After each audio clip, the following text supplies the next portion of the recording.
falamma taghashaha, mume huyu alipochanganyika na mkewe, hamalat hamlan khafifa, mke akapata ujauzito,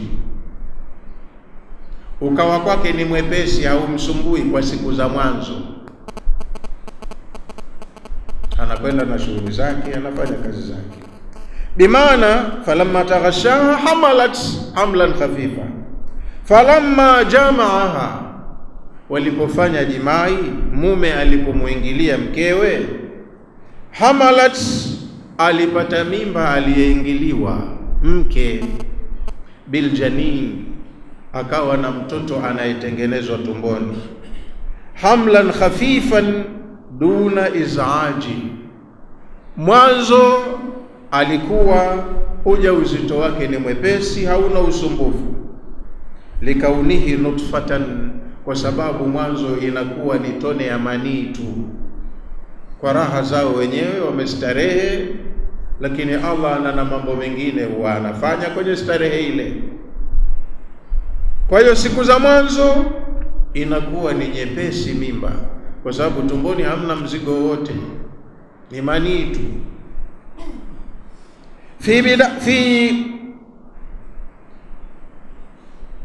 fi badi al-amri, mwanzo wa jambo, miezi ya kwanza inakuwa mimba ni nyepesi.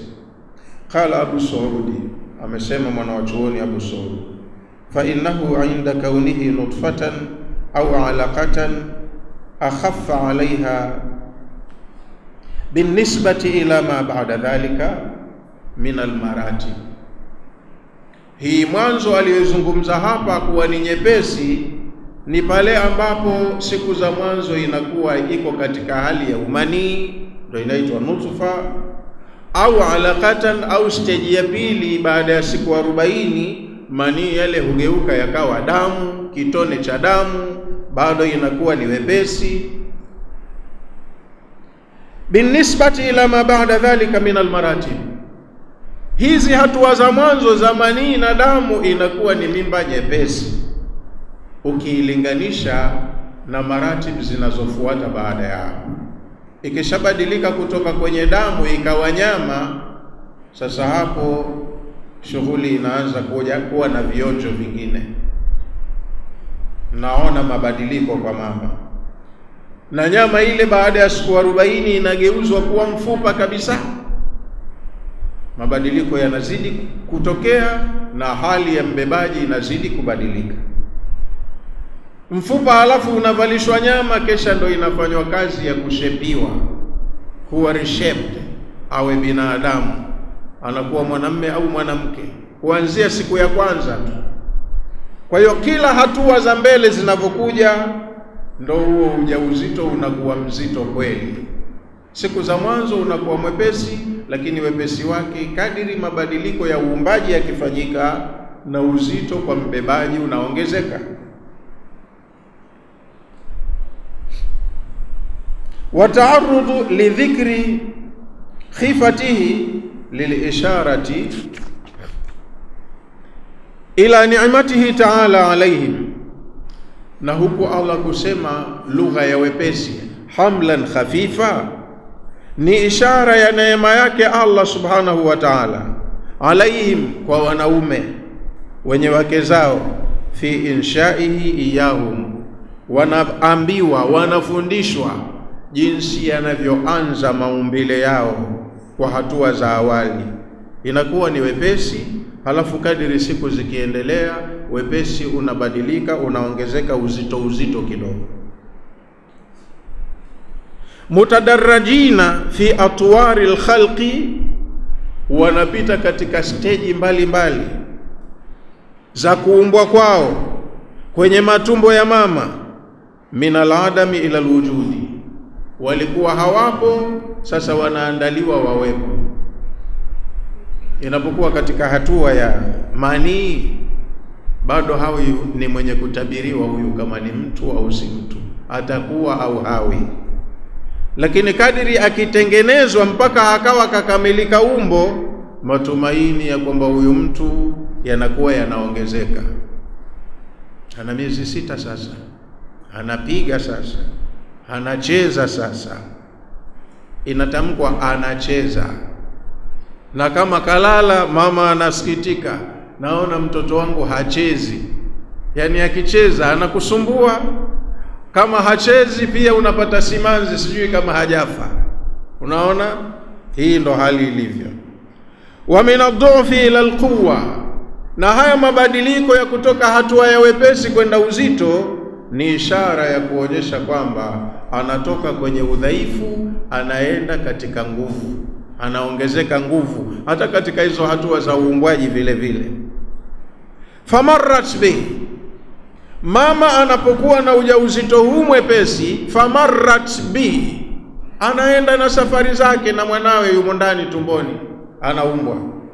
Marrat, huyo mama, bihi, anatembea na mimba yake, anaenda na mwanawe, anafanya shughuli zake kisimani, kondeni, wapi, anakuwa mwepesi. Hamlan khafifan famarrat bihi, ujauzito unakuwa mwepesi, mama anaenda nao na shughuli zake.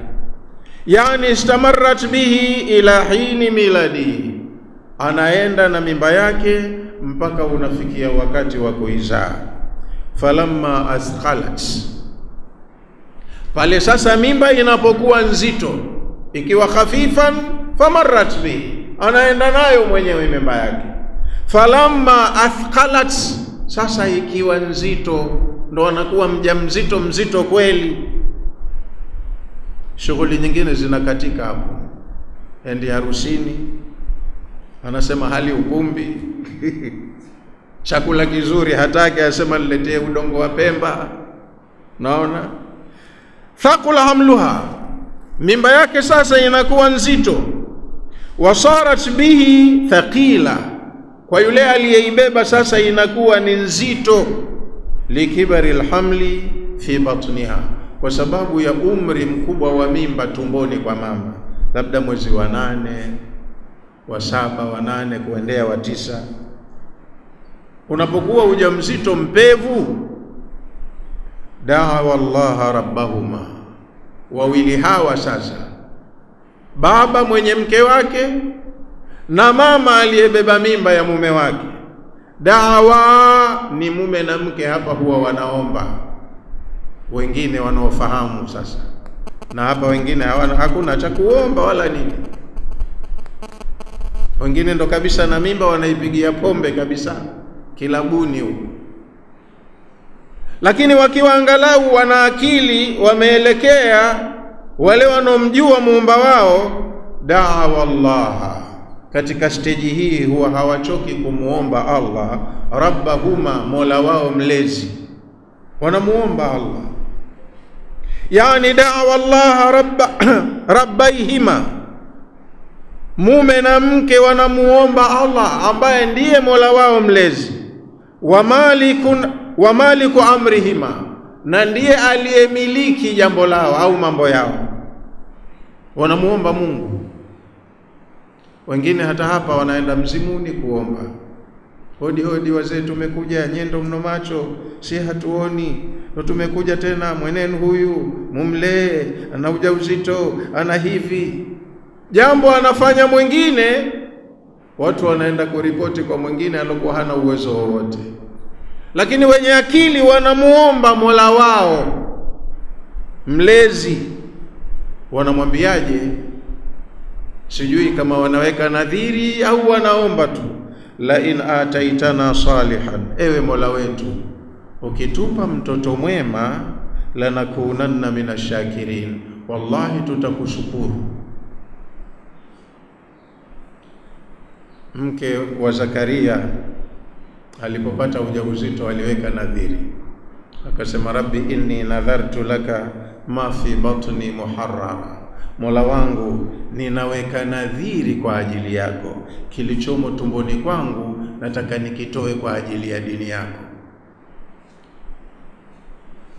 Alitegemea awe mwanamme, amtumikishe, amlee tangu mdogo kwenye masala ya dini, kuimarisha misikiti na kusimamia dini.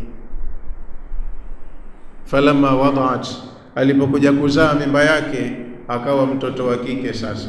Akaelekea tena kwa Mola wake akasema, rabbi inni wada'tuha untha, Mola wangu mtoto niliweka nadhiri nimtumikishe kwenye dini yako, lakini nimepata wa kike. Wallahu a'lamu bima wada'at. Anamwambia hivyo na hali Allah anajua alichokizaa kweli ni mtoto wa kike. Walaisa dhakaru kal untha, na majukumu ya kushikwa na mtoto wa kiume tofauti na mtoto wa kike. Lakini mama akasema, wa inni samaituha Maryama wa inni u'idhuha bika wa dhurriyataha minash shaitani rajim. Katika stage ile watu huwa karibu na Mungu, wale wanaomfahamu. Kwa hiyo hawa wanaambiwa mtoto akiwa mpevu tumboni, baba wa mtoto huyo na mama wa mtoto huyo huwa wanamuomba Mola wao, wanajua ndo aliyeumba, wanamuelekea kwa dhati. La in ataitana saliha, Mola wetu ukitupa mtoto mwema, lanakunanna minashakirin. Wallahi, maana hiyo lam ni lamul qasam na nuni ni nuni ya taukidi. Wanaongea kwa msisitizo kumwambia Mola wao, wallahi tutakuwa ni wenye kukushukuru, tutafanya tuta. La irrazaqtana waladan saliha, wallahi Mola wetu ukituruzuku mtoto mwema sawia, aliyekuwa yuko sawa, usitupe mlemavu, usitupe mgonjwa wa akili, usitupe hivi. Akija mtoto mwema yuko sawa, sawia alkhilqa, kaumbika sawa sawa, lanashkurannaka, wallahi tutakushukuru. Je, akaja sio hivyo amshukuru? Akaja kichongo anaderua, hamtoshukuru pia? Lakini wanaomba wapewe mtoto mzuri. Sijui kama wanaomba awe mwema, lakini wanasema saliha, awe mtoto mwema na aliyekuwa yuko sawa sawa. Tutakushukuru Mola wetu ala ni'maika, kwa neema yako uliotuneemesha.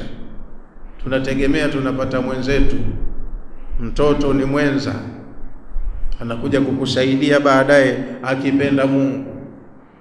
Lakini Allah anasema wengi katika hawa huomba katika stage ya awali.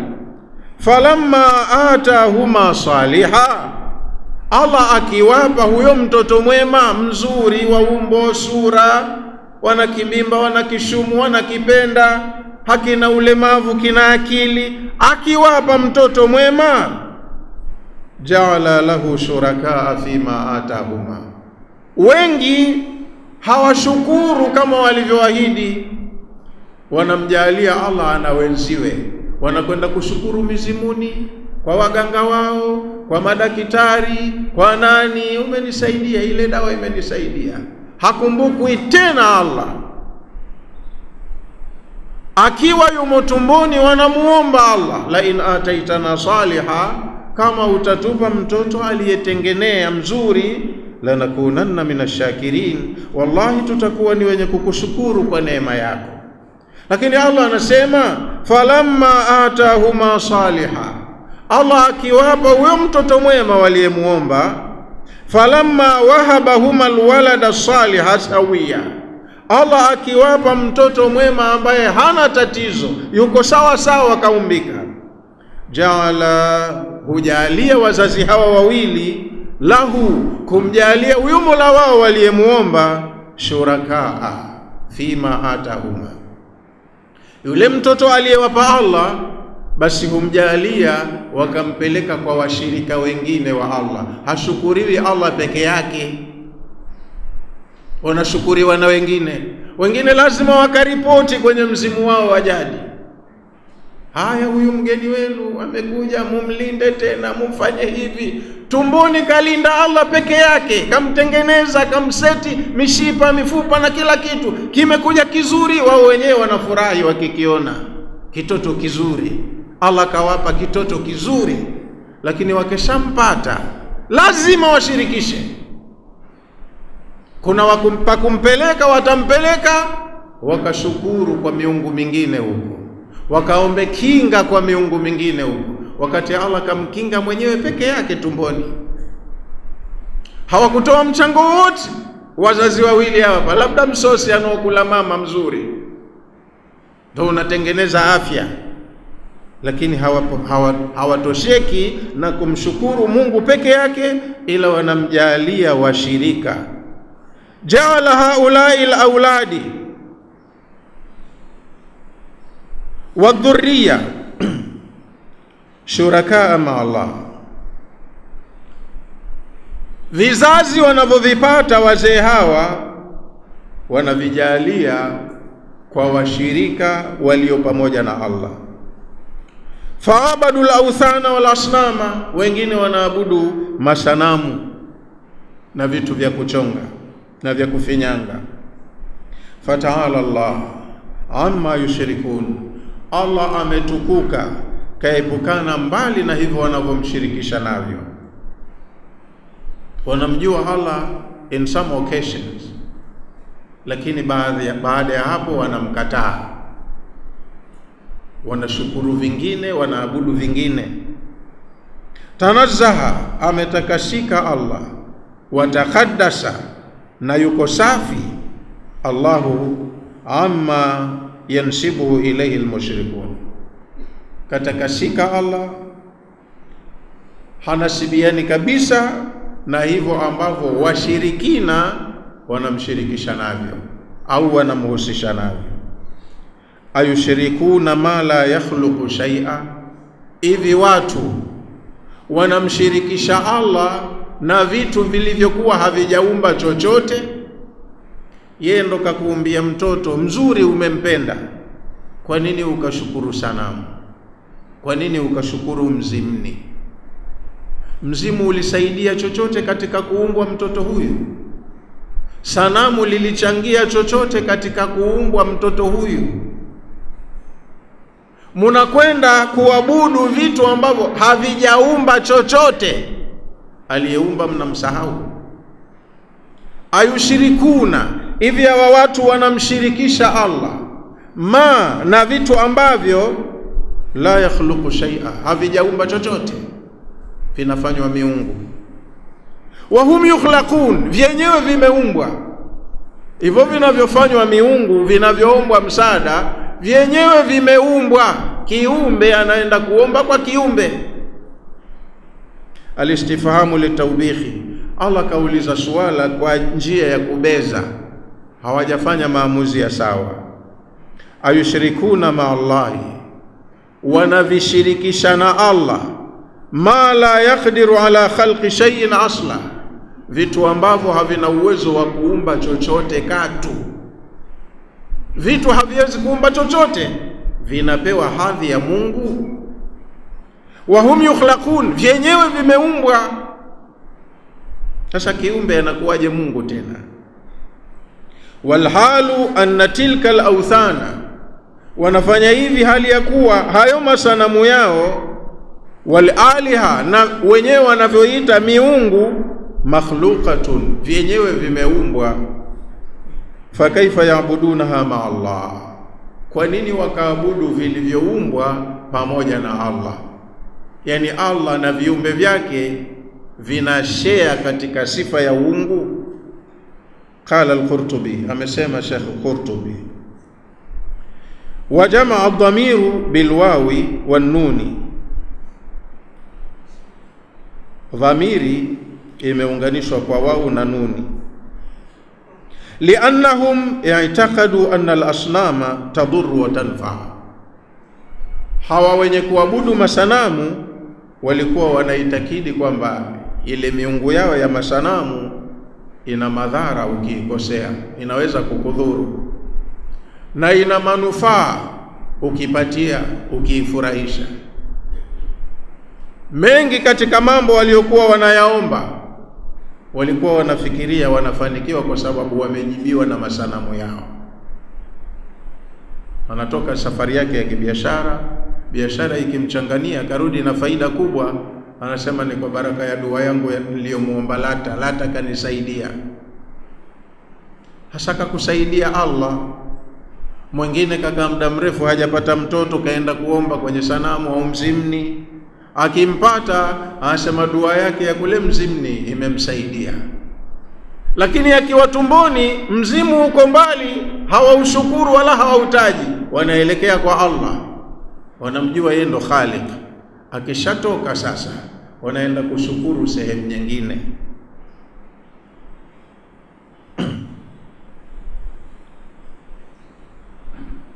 Faujriyat majra nasi, kwa hiyo masanamu yanapitishwa mipito ya watu.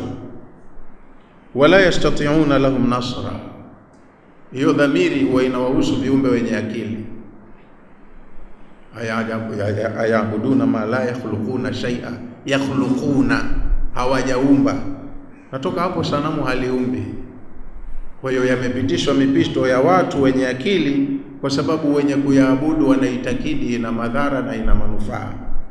Wala yastati'una lahum nasra, jengine Allah analosema kwa hii miungu yao ya bandia, la yastati'una lahum nasra, miungu hii haina uwezo wa kuwanusuru. Kama wanavamiwa kijeshi pale, miungu yao yote wanayoabudia ikusanyike pamoja, haiwezi kutoa msaada wote kuwasaidia watu wao, hawawezi kuwapa nusra. La yastati'u hadhihi al-asnam nasra abidiha, haya masanamu hayana uwezo wa kuwanusuru wale wanayoyaabudia. Wala anfusahum yansurun, sembuze kuwanusuru wengine wanaoabudia, hata wenyewe hao masanamu hawana uwezo wa kujinusuru. Kama Ibrahimu alipowavamia kwenye hekalu ile, jumba la ibada, kawatwanga mashoka wote, jumba lina miungu wengi, wakavunjwa na mtu mmoja, yametulia tu.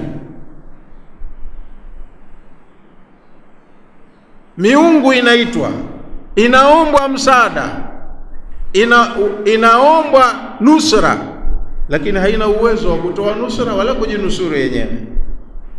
La yastati'una lahum nasra, hawana uwezo, hiyo miungu haina uwezo wa kuwanusuru wale wenye kuabudu.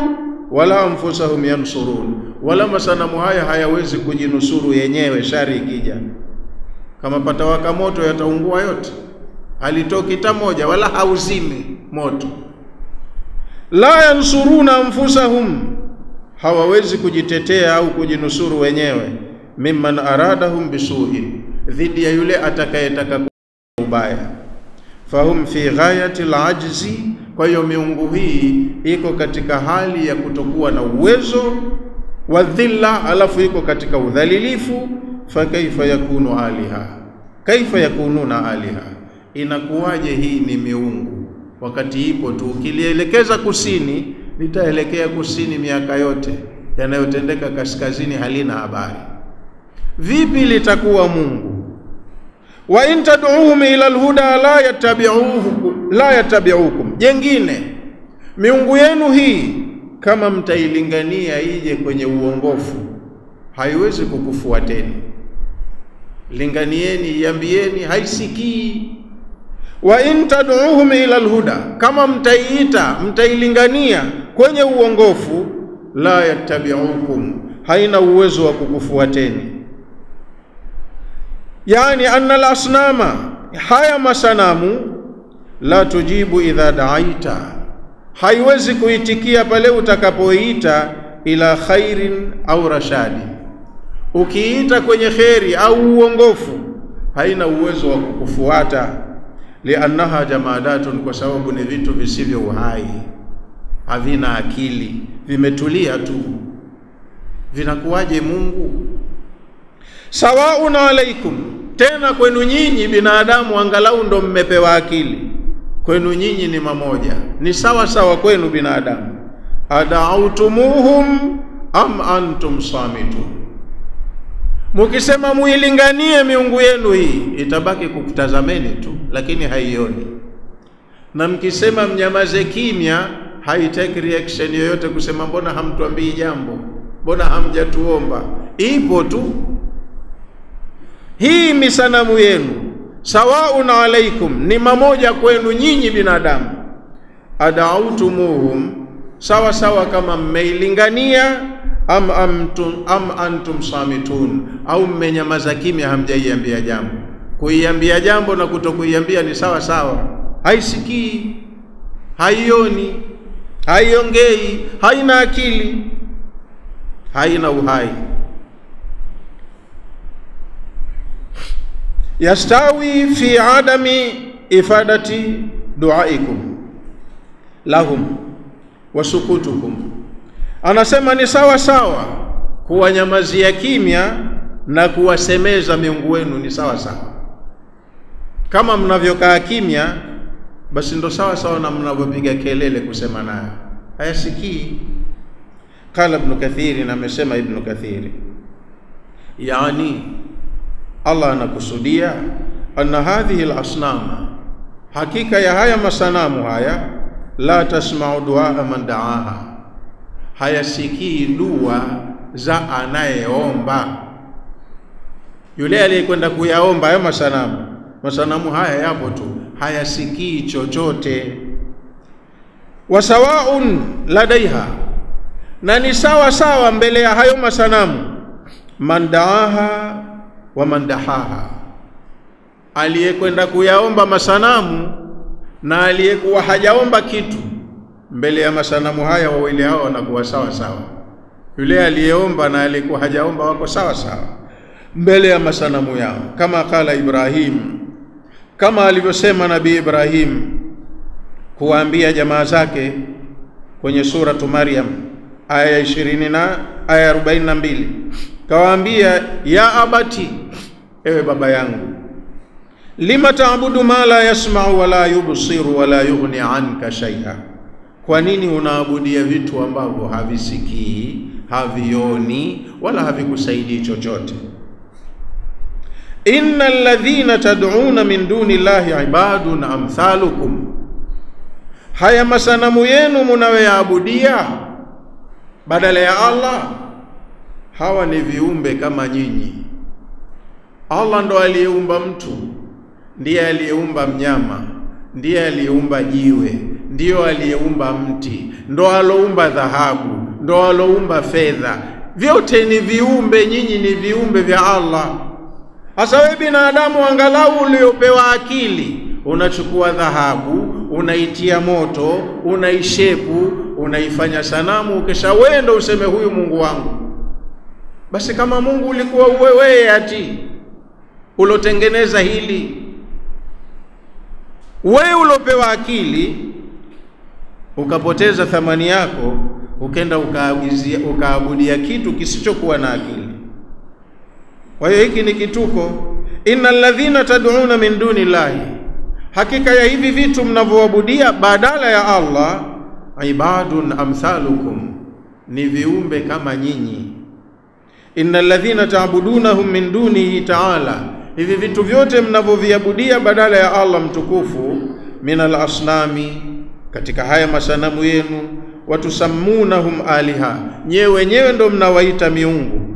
Makhluquna mithlakum, hivi navyo vimeumbwa kama mlivyoumbwa nyinyi.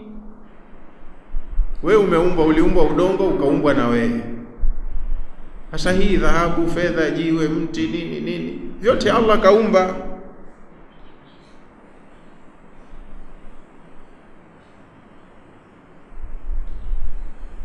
Makhluquna mithlakum, hivi ni viumbe kama nyinyi. Bali unasu akmal minha, lakini wanadamu wamekamilika zaidi katika kuumbwa kuliko hivi viumbe vingine. Liannaha, kwa sababu binadamu tasma'u, anasikia. Kwa hiyo wewe umepewa fadhila, wewe uko juu unajishusha chini. Wewe unasikia, watubsiru, na unaona, watubtishu, unashika, unapiga. Watilka la tafal shay'a, haya mnayoabudia hayana harakati kama hizo. Wewe angalau unakasirika ukikerwa, unafurahi ukifurahishwa. Sanamu yeye ndo hivyo hivyo, hata ukilipa sadaka halili. Ibrahim kaingia kwenye hekalu, kauliza malakum la taakulun, mna nini, mbona mmewekewa vyakula hapa hamli? Wako tu wanitazama maziwa, ndizi mbivu. Hawana uwezo wa kufanya vile ambavyo nyinyi mnafanya. Nyinyi mmetukuzwa zaidi, mnajidhalilisha kwa vitu ambavyo havina uwezo. La tafal shay'an min dhalika, hivi vitu mnavyoviabudia havina uwezo wa kufanya lolote katika yale ambayo nyinyi binadamu mnafanya. Falihadha qal, Kwa sababu hiyo ndio maana Allah akawaambia kwenye aya ambayo kwa leo tunamalizia, fad'uuhum falyastajibu lakum in kuntum sadiqin. Haya, waombeni basi hao miungu wenu nione wakujibuni, kama dhana yenu ni kweli kuwa hawa ni waungu. Waombeni. Ndio washaomba siku nyingi, na hapo anaambia haya, waombeni basi hiyo miungu yenu, falyastajibu lakum, nione wakujibuni, in kuntum sadiqin, kama dhana yenu ya kuwa hii ni miungu ni kweli, waombeni nione wakujibuni. Amrun ala jihati ta'jizi. Allah kaamrisha, sio kwamba anawaruhusu, lakini anawafahamisha, anawasemesha lugha ya kuonyesha wao wamepumbaa, hawako sawa. Jambo analowaambia wafanye haliwezekani. Ombeni miungu yenu ikujibuni kwenye mtakaloomba, kama ni miungu kweli.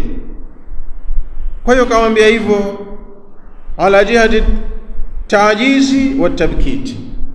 Anataka kuwaonyesha kwamba hii miungu haina uwezo wote, na kuwakatisha tamaa kwamba nyinyi mlofadhilishwa mmekuwa majununi, hamna akili, bora hata hivyo ambavyo vimewekwa chini yenu. Ndio ile thumma radadnahu asfala safilin. Laqad khalaqna al-insana fi ahsani taqwim, binadamu tumemuumba kwenye umbile zuri zaidi. Thumma radadnahu, halafu utengeneza mazingira tumrejeshe, tumshushe hadhi yake, asfala safilin, yeye akae chini ya wale waliowekwa chini yake. Sasa wewe na sanamu uliite Mungu, wewe unakuwa nani? Kajishusha binadamu huyu.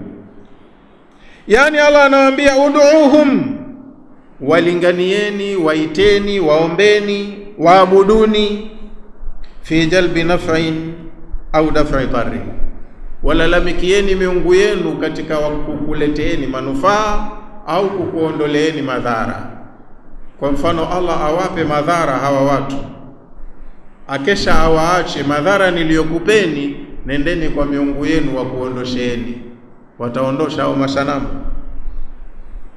In kuntum sadiqina fi da'wa annaha aliha, kama nyinyi ni wa kweli kwenye maneno yenu ya kusema hawa ni miungu, ombeni tuone kama watakujibuni. Basi kwa leo inshallah tuishie kwenye aya hii, ila tu kama dasturi narudia tena mara moja.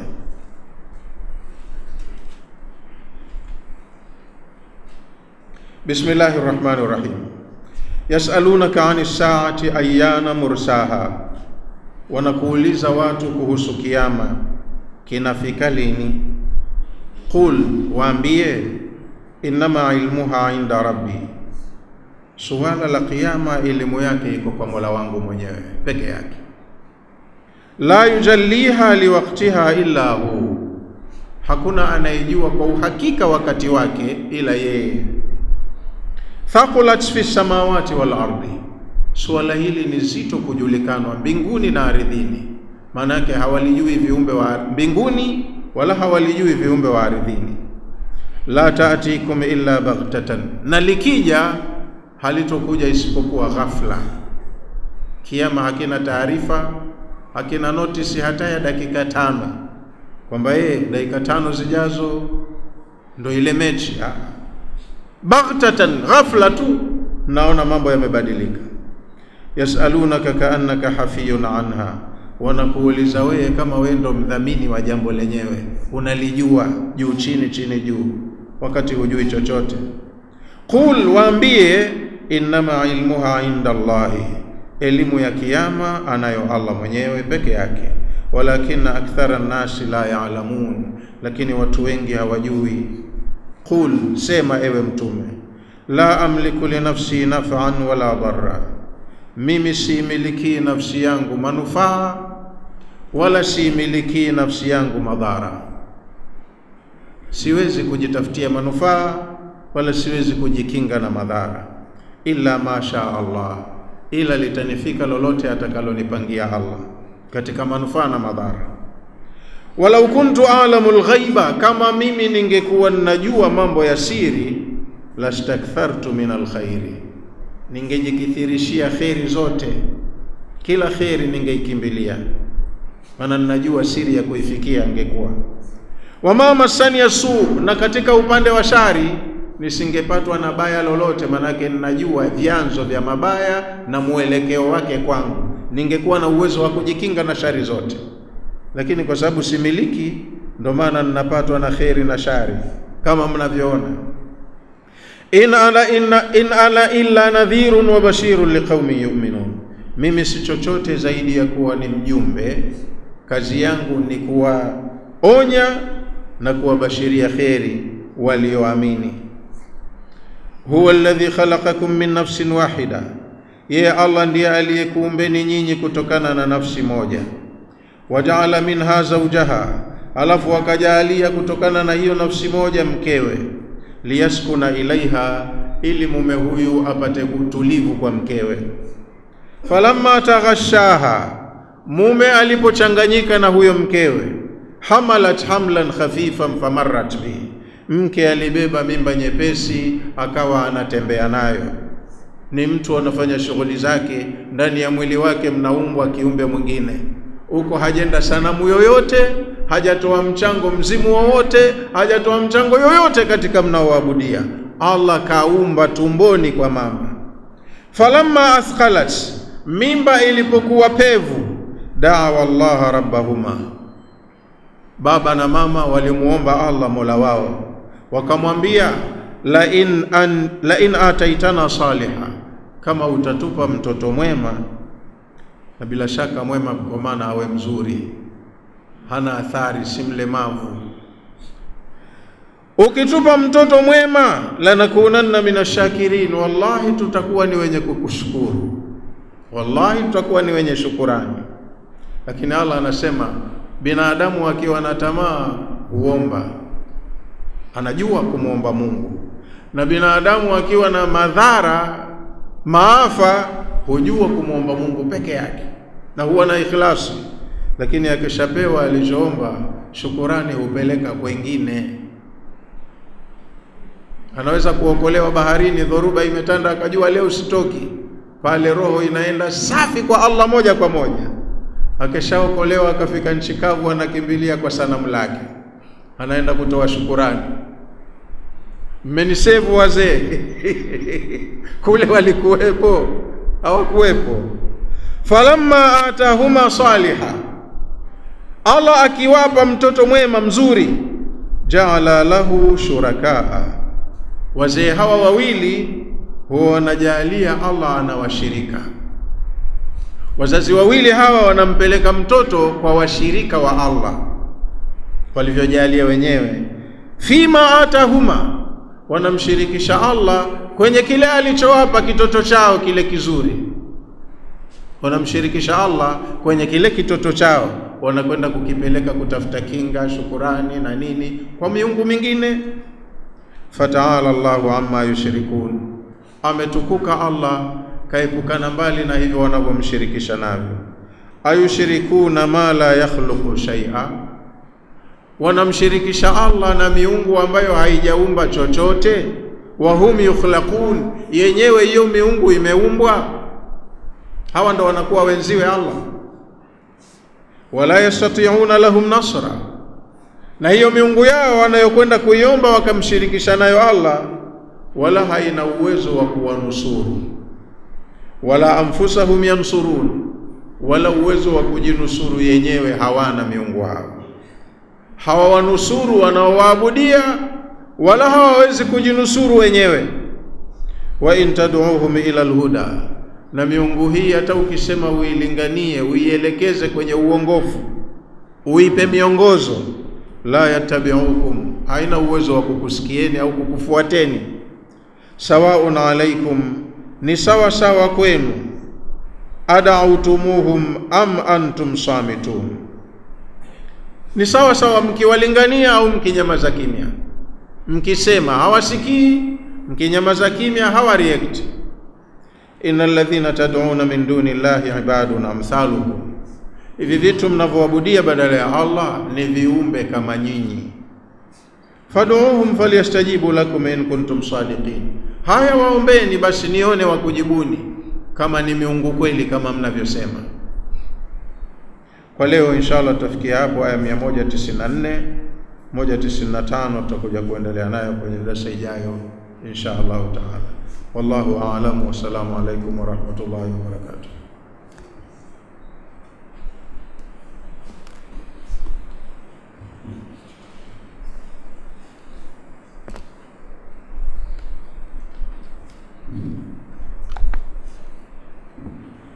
بسم الله الرحمن الرحيم. الحمد لله رب العالمين، والصلاة والسلام على رسول الله صلى الله عليه وسلم. ربنا تقبل منا إنك أنت السميع العليم، وتب علينا إنك أنت التواب الرحيم، واغفر لنا وارحمنا إنك أنت الغفور الرحيم. ربنا آتنا في الدنيا حسنة وفي الآخرة حسنة وقنا عذاب النار. ربنا اغفر للمؤمنين والمؤمنات والمسلمين والمسلمات الأحياء منهم والأموات برحمتك يا أرحم الراحمين.